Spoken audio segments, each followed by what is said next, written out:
So where do you think like New Zealand's education system or the world's education system is going?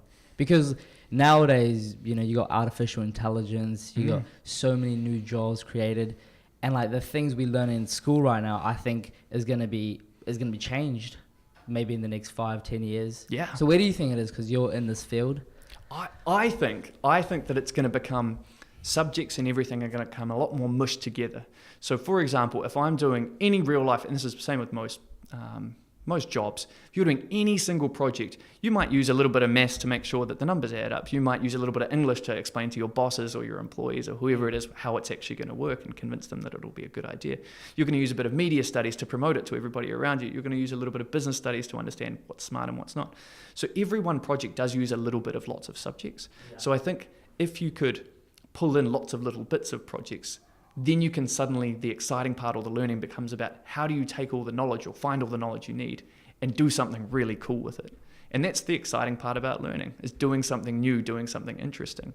But you need all those basic tools. So in the future, what I think ideally New Zealand's education system would do, and why I think it's quite good, is you could get students who are at school, we could pull in random standards from this like 20, 30 different subjects, and they could just do one or two really interesting projects which they wanted to do. I met one girl who just wanted to become a rapper.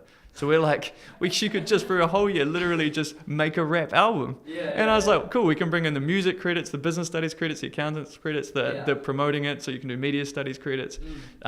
When she presented it, it's a lot of English credits, and same with the lyrics. And so it's like, we're like, instead of her just sitting in a classroom being bored as and hating life, she can literally make her album and try and sell it like she wanted to. But if she's actually doing real learning in the process, so why not give her the real credits for it? Yeah. So instead of making it like isolated into boring subjects which have to be irrelevant, everyone does the same thing.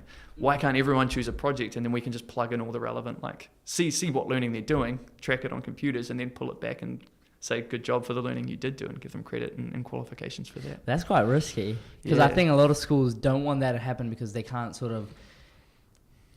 hold a lot of students accountable, because you never know if they're just slacking around not doing anything.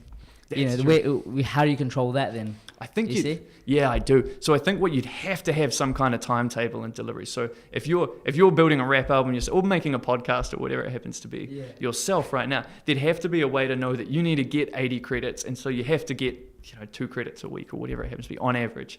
And if you get too much out of whack with that, so there'd be some kind of schedule, like first week you're going to do this, second week you're going to do this, third week you're going to do this, and here are the credits which are linked up to it, so that a teacher would get alerted and could be like, look, you're ahead of schedule, that's awesome. Or jeepers, you're falling behind, I'm going to go kick your ass and tell you to hurry up and submit your work. So I think, but the problem is now that as long as you can track how someone's progressing, you can see, are they on track or are they slacking around? And especially if you need to get credits or sit some kind of assessment, you've either done it or you haven't on time, so it's going to be easy to track that stuff with technology. But the teacher needs to be alerted, because if everyone's doing a different project, it's just impossible to know what every different person's doing. You just forget stuff. Yeah. And so as long as you have a computer system that's tracking what everyone's doing and can alert the teacher being like, this person's ahead, go give them a pat on the back kind of thing, or this person's falling behind and they you need to kick their ass or help them, or whatever it happens to be. So the computer just needs to flag all those things which might so that you're saying like the teacher's job will no longer be to like teach specific subjects, or rather sort of help students go on their projects and work on the different things. I think the biggest value in teaching is not regurgitating content, because computers can do that. Exactly. There's no Wikipedia. Google does it better than what most teachers can. Yeah. And so, or more accurately, I should say. But the best job is that if I'm assuming you as well, you think back to your favorite subject at school. Yeah. It was probably because you had an awesome teacher, not because you love algebra or something. So therefore it kind of shows you that teachers mean a lot more as that personal relationship that, for some reason motivating you to try a little bit harder or sparking your interest in what is usually, most subjects are kind of boring until you get someone who sparks your interest in it. So I think the teacher role is way more than just the content, because content doesn't mean that much.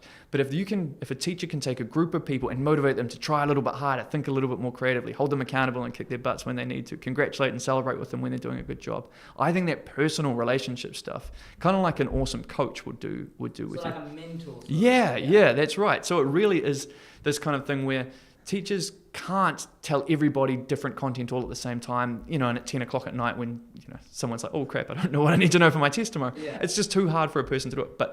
But computers, so that's where computers thrive, but computers are awful in that personal relationships, motivating you, helping you, helping you do better. Exactly. That's right. And also the personal like we ran some programs on an iwi education program, and there are these kids that left school, but they hadn't quite got level 2, so we're running some workshops to help them get the credits. And so, but we brought in people to do chemistry credits. They didn't know chemistry at all, but they didn't need to because we could give them all the chemistry information. But they had awesome relationships. They're like uncles, cousins, whatever to these kids.